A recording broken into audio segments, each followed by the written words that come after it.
राम राम भाइयों, स्वागत है थारा खुद के यूट्यूब चैनल सुदर्शन में आप जानकारी साझा करांगा आज प्राकृतिक आपदा की।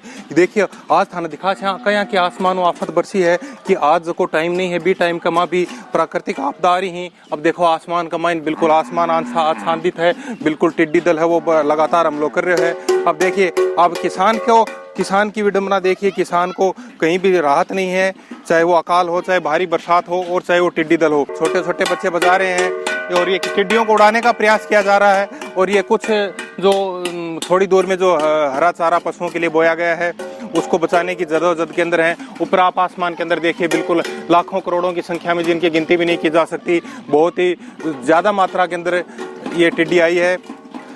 ये स्थान जो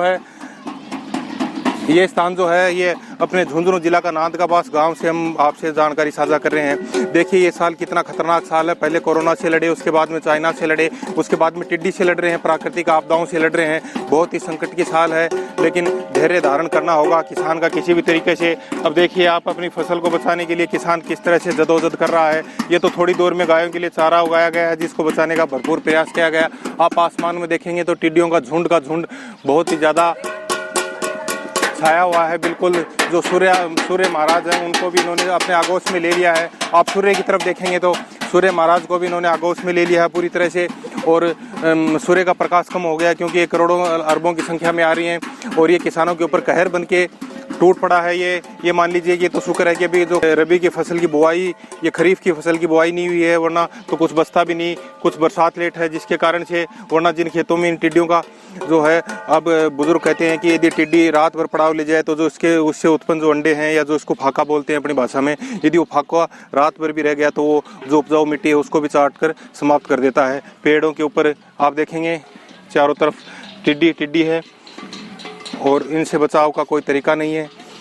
ना सरकार इसके सामने विफल है, प्रयास सरकारें कर रही हैं लेकिन कहीं भी नियंत्रण है। आरंभिक काल के अंदर आज से जो हमारे बुजुर्ग हैं वो 60 साल पहले तक उन्होंने टिड्डी को सुना था, देखा नहीं था, लेकिन आज की जो उनकी तीसरी पीढ़ी है वो इस टिड्डी को देख रही है और इससे रूबरू हो रही है कि ये टिड्डी भी एक तरह की प्राकृतिक आपदा है। ये देखिए जदोजहद देखिए, आपकी चारों तरफ सिर्फ टिड्डी है। लोग अपनी मिट्टी को बचाने के लिए आप देखिए प्रयासरत हैं, चारों तरफ मिट्टी को बचाने के लिए भी, ताकि उपजाऊपन इसका नष्ट ना हो, उसके लिए इस तरह का प्रयास किया जा रहा है। लोग मिट्टी के, क्योंकि जो रात भर यदि इसने पड़ाव ले लिया और जो मिट्टी के ऊपर जो इसने जो अंडा किया, जो प्रजनन किया, यदि जिसको फाका बोलते हैं स्थानीय भाषा के अंदर, यदि वो फाका रह गया तो ये उपजाऊ मिट्टी को भी खा जाएगा, चाट जाएगा, उसकी उर्वरकता को भी नष्ट कर देगा।